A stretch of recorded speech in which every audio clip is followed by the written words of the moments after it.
Hello guys, magandang umaga po dito sa Dubai. Maaga pa kaming nagising guys kasi nga ngayong araw na ito ay malalabas kami.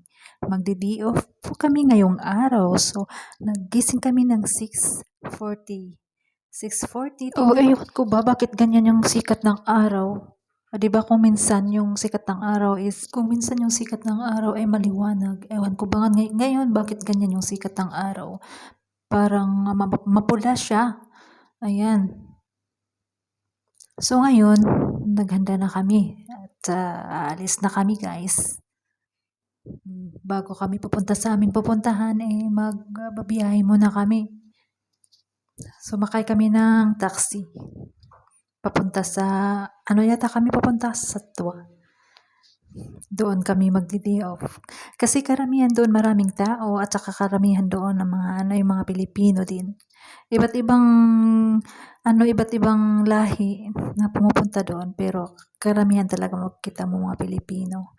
Kahit sa mga restaurant, karamihan ay mga Pilipino.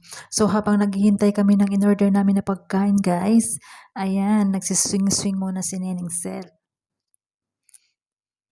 Dito na naman kami kumain sa Dampa Fish Seafood Restaurant. Hindi pa kami nakakain dito. Pero in fairness, masasarap yung pagkain nila guys.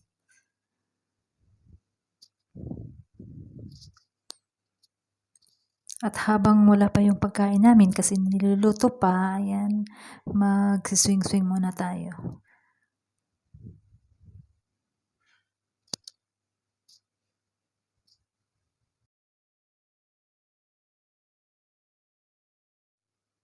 Dampa Fish Seafood Restaurant.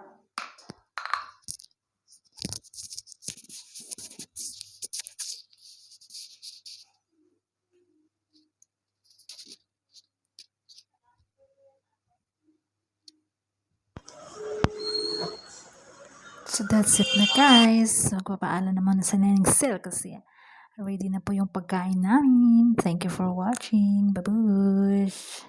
Oh, yeah. Bring you up. Yeah, come on.